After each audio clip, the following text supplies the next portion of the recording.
우리에게 주신 말씀은 창세기 30장 25절에서 35절까지만 교독하도록 하겠습니다. 라헬이 요셉을 낳았을 때 야곱이 라반에게 이르되 나를 보내어 내 고향 나의 땅으로 가게 하시되 내가 외삼촌에게 일하고 얻은 처자를 내게 주시어 나로 가게 하소서. 내가 외삼촌에게 한 일은 외삼촌이 아시나이다. 라반이 그에게 이르되 여호와께서 나로 말미암아 내게 복 주신 줄을 내가 깨달았노니 내가 나를 사랑스럽게 여기거든 그대로 있으라.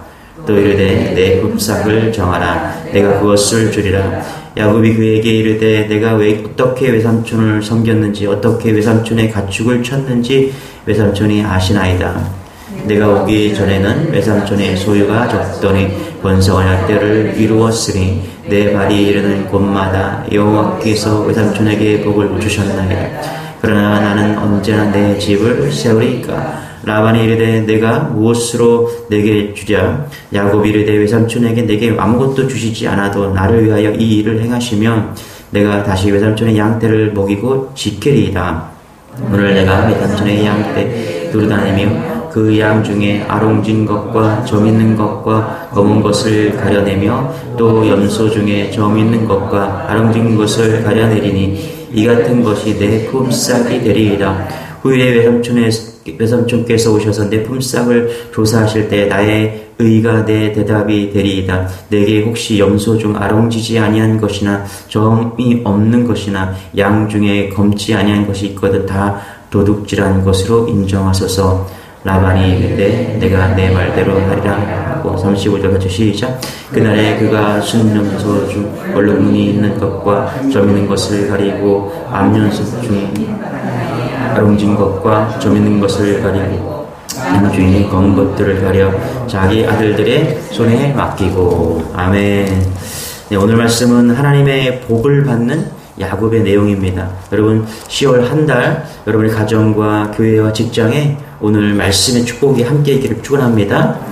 부자 되십시오. 야곱이 부자 되는 그런 말씀입니다. 그러나 부자라는 결과에만 관심 갖지 마시고 오늘 부자 되는 과정에 좀 주목해 봅시다. 많은 성도들이 과정 없는 결과만 보고 축복이라 생각하는데요. 아무리 좋은 결과라도 과정이 잘못됐으면 하나님의 축복이 아니죠. 오늘 밧다람 아람에서 야곱은 20년을 보냈습니다. 그 20년 세 가지 시기로 나눌 수가 있는데 첫 번째 시기는 라헬을 얻기 위해서 7년의 기간을 보냈다.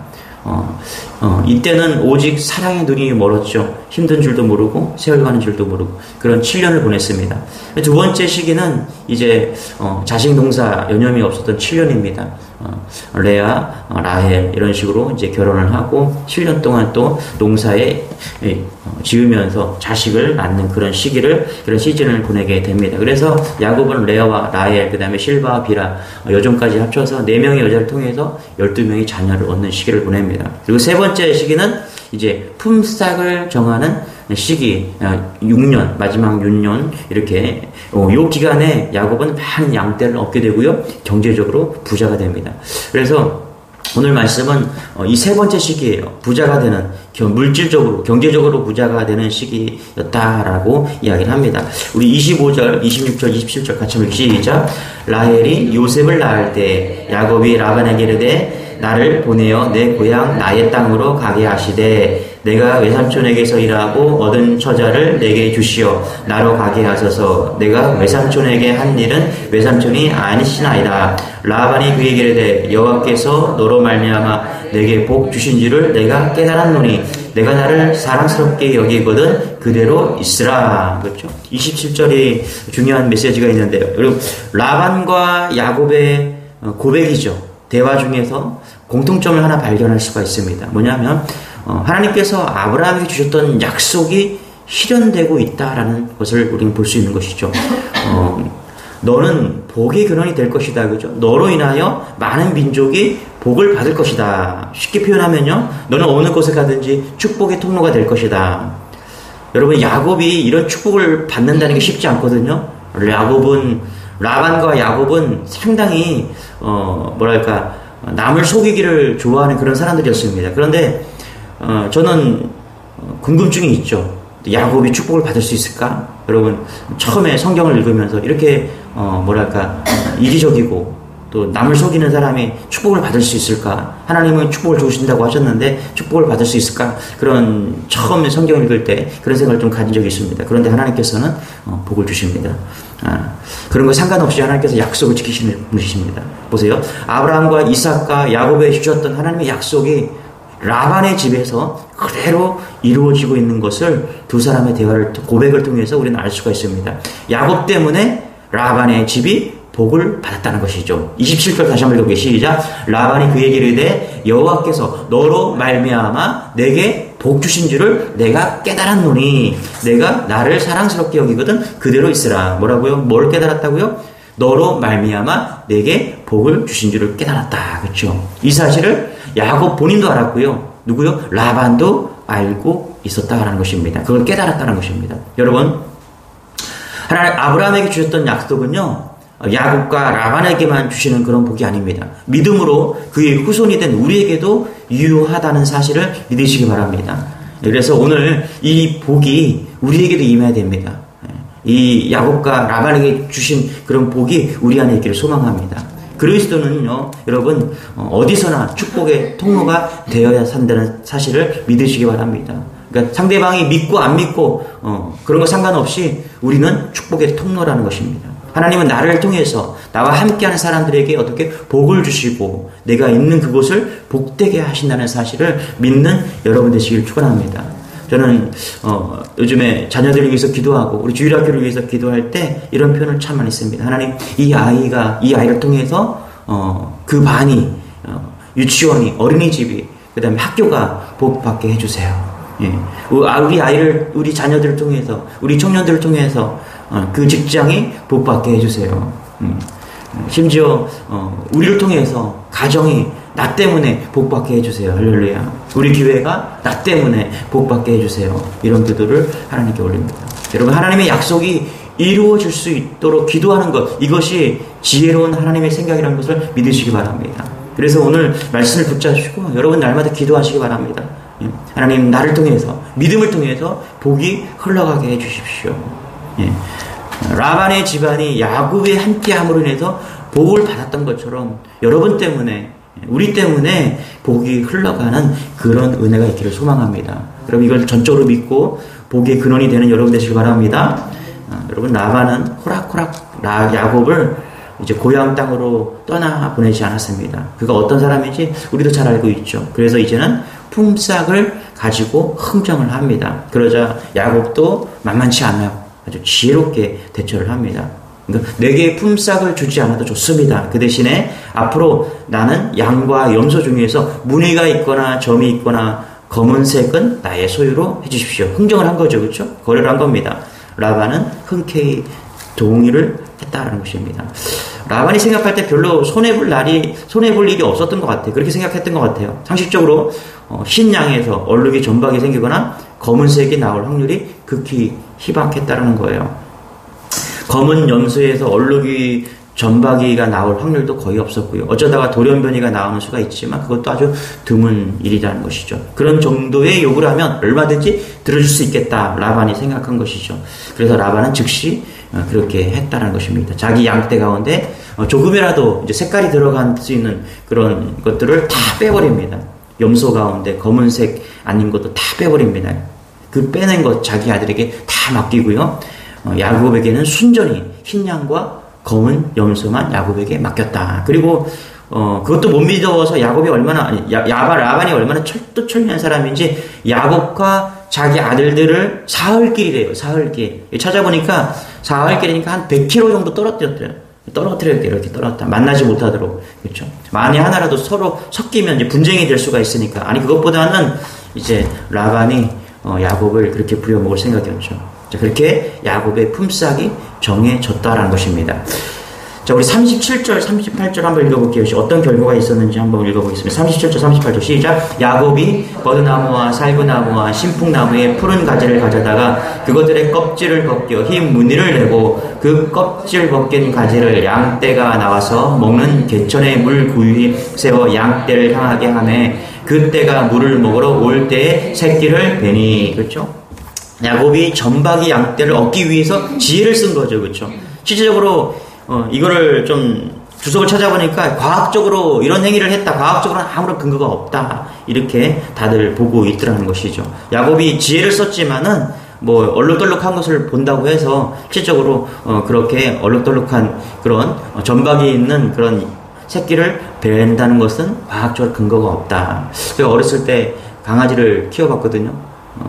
그러면은 강아지들이 이렇게 노란 부모가 검은 강아지 개도 있고 노란 개도 있어요. 근데 가끔씩 이상한 그런 점박이도 좀 태어나기도 하고 그런 것을 가끔씩 봅니다.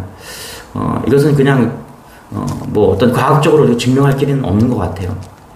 그런데 놀랍게도 39절 40절에 하나님께서 역사하십니다. 39절 40절 읽어볼게요. 시작. 가지 앞에서 새끼를 뱀으로 얼룩얼룩한 점과 점이 있고 아롱진 것을 낳은지라. 야곱이 새끼 양을 구분하고 그 얼룩무늬와 검은 빛 있는 것을 라반의 양과 서로 마주보게 하며 자기 양을 따로 두어 라반의 양과 섞이지 않게 하며. 그렇죠? 40절에 보니까 자기 양이라고 이야기를 합니다. 자기 소유가 생겼다라고 이야기를 합니다. 분명히 야곱은 흰색 양과 염소만을 관리했었습니다. 그리고 그들이 물을 먹으러 올 때 세 종류의 나뭇가지를 벗겨서 그 흰색을 보면서 먹게 했다는 것입니다. 그런데 얼룩무늬가 있는 양과 염소가 태어났다는 것입니다. 그리고 시간이 흐르자 어떻게 됐냐? 43절에 이렇게 복을 주십니다. 43절 시작. 이에 그 사람이 매우 번창하여 양떼와 노비와 낙타와 나귀가 많았더라. 아멘. 여러분 영적으로 육적으로 여러분의 가정과 교회와 자녀들이 이런 축복을 받기를 소망합니다. 여러분 야곱에게 나타날 이런 현상은요 우리에게 아주 영적인 의미를 제공해 줍니다. 뭐냐? 재물과 자녀와 재물은 하나님이 주신다는 것입니다. 아멘. 야곱은 최선을 다했을 것입니다. 그러나 복을 주시는 분은 하나님이십니다. 야곱이 흰색 양과 염소를 치면서 어떻게 얼룩진 전문의가 있는 그런 새끼들을 얻을 수 있었을까? 여러분 이것은 하나님이 주셨다라고밖에 해석할 수가 없다는 것이죠. 그렇죠? 하나님이 주셔야 됩니다. 하나님이 역사하셔야 되는 거예요. 여러분 우리의 삶이 우리 자녀들과 우리 가정과 교회가 여러분 잘 되는 비결은 딱 한 가지입니다. 하나님이 허락하셔야 됩니다. 하나님께서 열어주시고 하나님께서 풀어주셔야 하나님께서 진정한 복을 얻을 수 있다는 것입니다. 우리가 야곱이 라반에게 당한 착취를 하나님께서 대신 보장해 주셨다라는 사실을 믿는 여러분 되시길 바랍니다. 아니 이것은 하나님께서 언약으로 축복하신다는 그 언약이 때가 되어서 이제 하나님께서 복을 허락하셨다라고 볼 수가 있다는 것입니다. 여러분 우리는 오늘 하나님께 주신 이 말씀에 귀 기울여야 합니다. 우리가 할 일은 최선을 다하는 거예요. 그리고 결과는 하나님께 맡기는 것입니다. 그럴 때 하나님께서는 열어주시고 풀어주신다는 것입니다. 첫 번째로 우리 잊지 마십시오. 여러분 우리가 최선을 다한다는 사실을 잊지 마시기 바랍니다. 어제 이 말씀을 준비하다가 우리 집 가훈을 하나 좀 정해 보려고 그런 생각을 좀 했어요. 최선의 하루, 최선의 예배, 그렇죠. 뭐 이런 걸로 좀 최선의 삶 뭐 이렇게 좀 하다가 그냥 돌아왔는데 최선을 다하는 게 너무너무 중요한 거죠. 여러분 세월 빠르다고 생각하지 마시고 오늘 최선을 다하시기 바랍니다. 그게 잘 사는 비결인 것이죠. 그게 은혜의 비결임을 믿는 여러분 되시기 바랍니다. 여기서 반드시 짚고 넘어야 될 것이 있어요. 뭐냐면 은혜주의. 인간의 노력을 불필요하게 하는가? 하나님의 은혜면 되는가? 바로 이런 질문을 할 수가 있어요. 우리 그리스도인들이 잘못 알고 있는 게 바로 이것이죠, 여러분. 예수 믿으면 저절로 부자 되고, 저절로 공부 잘하고, 저절로 명문가가 되고, 저절로 좋은 성품을 얻는다? 여러분 그렇습니까? 아니죠. 은혜를 오해하지 마시기 바랍니다, 여러분. 많은 성도들이 구원론적인 은혜와 삶의 은혜를 혼돈하고 있는 경우들이 좀 있습니다, 여러분. 노력 안 하고 잘 사는 것이 은혜는 아닙니다, 여러분. 여러분, 성경의 은혜라는 말은요, 주로 구원관에서 많이 쓰입니다. 구원에 관한 모든 것을 은혜라고 이야기를 하죠, 여러분. 우리가 주님의 하나님의 은혜로 우리가 죄 용서를 받았죠. 은혜죠, 그렇죠? 죄 많은 인생이었는데 은혜로 말미암아 구원을 받았습니다. 천국 백성이 되는 것, 이것이 은혜죠. 은혜냐? 왜 그것이 은혜냐 하면 공짜잖아요. 예수님께서 우리를 십자가에 위해서 돌아가시면서 무엇을 요구하셨나요? 그렇지 않았죠. 십자가에 돌아가신 그걸로 말미암아 우리가 자녀가 되었습니다. 천국을 상속받은 거예요. 뭐 빈부귀천, 유식무식, 노력, 공로, 남녀노소 아무것도 할 것 없이 그냥 오직 은혜로 우리가 구원을 받았어요. 그러나 여러분 그것이 삶의 은혜는 아닙니다. 우리가 은혜로 구원을 받았어요. 그러나 우리의 삶의 전적인 삶의 은혜는 다르다는 것입니다. 인간의 노력과 행위는 구원의 은혜를 받은 자에게도 여전히 유효하다는 것이요. 다시 말해서 세상 생활에서 축복도 우리가 누려야 되는데 그것은 어떻게 누릴 수 있냐? 은혜로 되는 것이 아니라 전적인 하나님의 우리의 노력과 하나님의 은혜가 함께 해야 된다는 것입니다. 저절로 삶에서 은혜가 나타나는 게 아니에요. 여러분 구원의 은혜와 삶에서의 은혜를 좀 구분하시기 바랍니다. 예를 들어서 이런 거예요. 공부를 3년 안 했는데 공부 잘하는 은혜가 있었다? 여러분 그렇지 않습니다. 가정을 위해서 전혀 노력하지 않았는데 좋은 가정이 되었다? 여러분 그런 은혜는 쉽지 않습니다. 그것은 하나님께 잘못된 것을 요구하는 것이죠. 밤낮 그냥 허랑방탕하면서 니나노 하고 있는데 경건한 자가 되었다? 여러분 그런 은혜는 없습니다. 불규칙한 생활을 하고요. 몸을 함부로 막 이렇게 했는데 건강의 은혜를 얻었다? 그런 경우는 없다라는 거예요. 부자 되는 것도 그래요. 여러분 빈둥빈둥 놀고요. 노력이 없는데 부자가 되었다? 그런 은혜는 없다라는 거예요. 성경의 일관된 상식을 한번 보시기 바랍니다. 마태복음 25장 26절 악하고 게으른 종아 나는 심지 않은 데서 거두고 해치지 않은 데서 모으는 줄로 내가 알았느냐. 뭐예요? 노력한 만큼 하나님께서 주신다는 거예요. 아니 노력하면 하나님께 더 주시겠죠. 그것이 은혜겠죠. 삶에서. 여러분 열심히 사시기 바랍니다. 최선을 다하십시오.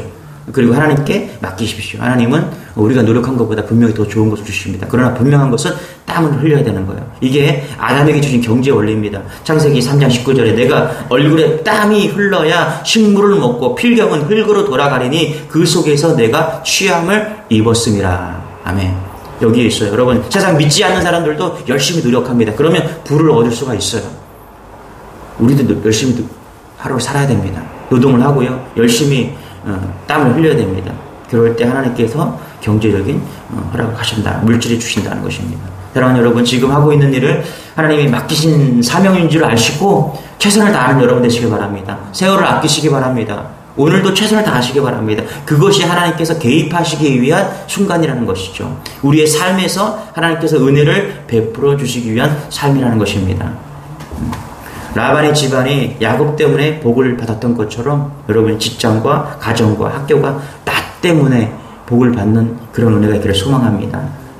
주님이 나 때문에 우리 때문에 복을 내려주실 때 여러분 가정과 직장과 학교가 또 놀랍게 하나님의 증거와 영광이 드러날 것입니다. 여러분 이런 은혜가 10월 한 달 여러분의 가정에 여러분의 삶에 그렇게 드러나기를 소망합니다.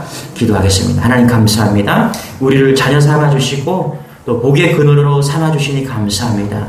하나님 우리 때문에 우리 가정이 교회가 직장이 이 열방이 이 나라가 하나님 복받는 그런 나라 가정 교회 될 수 있도록 은혜를 더하여 주옵소서. 최선을 다하되 하나님 최선을 다하고 하나님께 맡기는 그런 인생 되게 도와주옵소서. 그래서 삶의 은혜도 경험하는 그런 우리 주님의 교회 모든 이 새벽에 예배하는 모든 성도들 될 수 있도록 은혜를 더하여 주옵소서. 감사드리며 예수님의 이름으로 기도드리옵나이다. 아멘. 10월 한 달도 주님께 맡으시고 모든 것 하나님께서 풀어주고 열려달라고 우리 주여 한번 기도하겠습니다. 주여